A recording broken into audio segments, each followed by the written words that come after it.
Good morning, afternoon, or night. Welcome to Dog Dragon Does Math. And today we're learning about parallelograms and trapezoids. So, first off, a parallelogram is a shape that has two sets of parallel sides where opposite sides are equal. Now, the two most exciting examples of parallelograms are squares and rectangles. But we're going to work with the ones that are not squares and rectangles. So for the purposes of this section, this chapter, treat rectangles and squares differently, especially when we talk about them in our notes. So that's just something I want us to understand right now. So when I'm identifying a parallelogram, we want two sets of parallel lines. The symbol for parallel lines is a little arrow.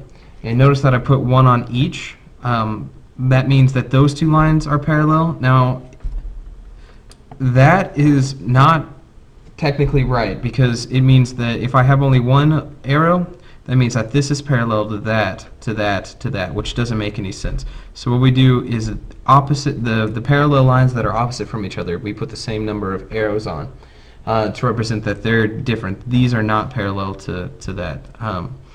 And then the other thing we want to do is we want to say that our opposite sides are also equal, and the symbol for that is just a straight line. Sometimes I call it a tick mark. Again, if I put one on each, that means this is equal to that, is equal to that, is equal to that, which isn't going to work. We want to put two on one of them to distinguish the difference. So. The formula for the area of a parallelogram is actually really simple. It's base times height.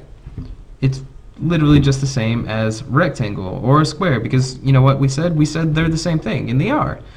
So the formula is going to be the same. Area is equal to base times height. Now, identifying the base and height in a parallelogram, we'll get in a second. But before I begin, I want to say something. I want to say that the height of a parallelogram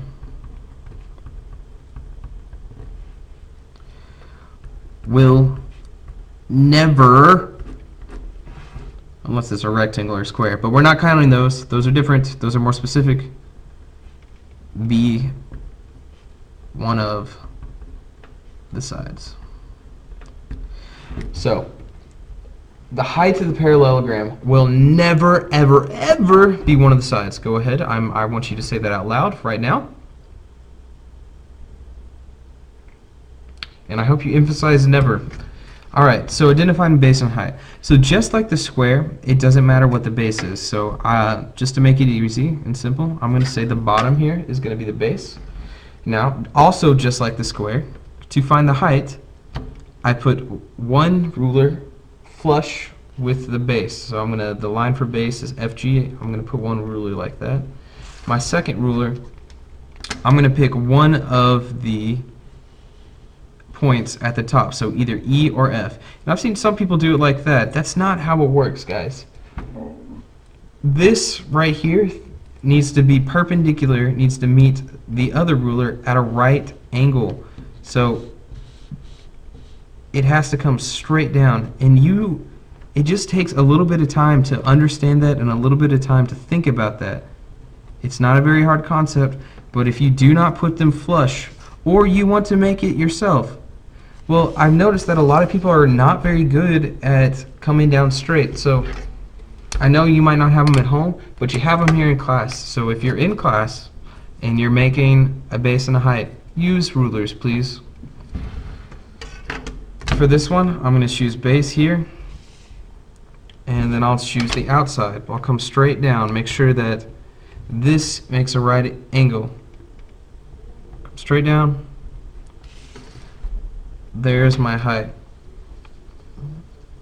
Now that's just one of the heights. Technically there's an infinite number of heights, and what I mean by that is as long as you're going from the top line to the bottom line, it's going to be a height. But ones like this, excuse me, you you can't go from this line to that line in a straight line without going sideways, and that wouldn't be perpendicular anymore. So if I say my base is right here, put that flush like that. I'm going to pick this one on the outside. Again, making sure that my rulers touch at a right angle right there. And there we go.